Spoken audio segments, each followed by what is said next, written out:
I heard this and I can't remember who said this, but they said, hey, you're not going to be, Bill, you're not going to get replaced by AI. You're going to get replaced by another employee that is adopting AI or utilizing AI in their work. And so, look, you got to you got to change with the times. You got to jump on it, get smart, and be the initiator of the change.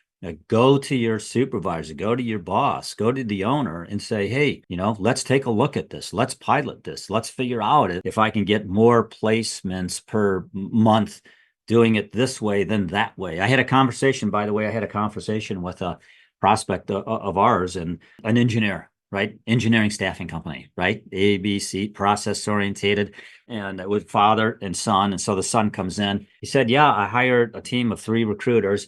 And I said, you guys just work 100% remote, just on your own, dot, dot, dot. Here's our metrics. We'll check in on a daily basis. He says they're just as productive as the people that we trained in our methodology. He said, so I don't like, which way do I go? Do I just hire recruiters and let them work remote and figure it out on their own? Or do I adhere to the methodology, the process? So those are, great questions. But yeah, that's that for the employee.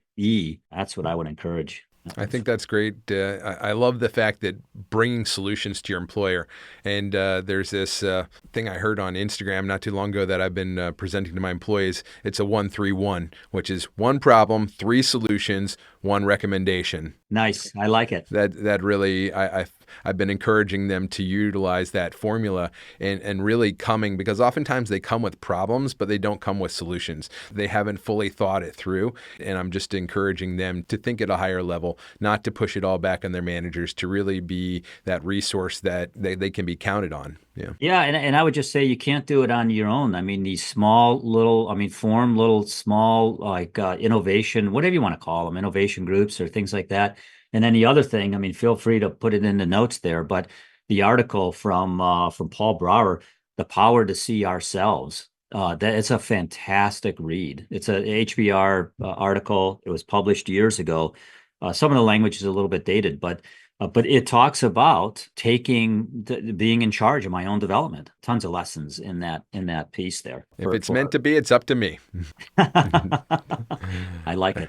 That's one of the things that I've been saying to my team. I work through a book called The Traveler's Gift: 7 Decisions for Personal Success, and the first principle in that book is "the buck stops here," from Harry Truman, and the responsibility decision.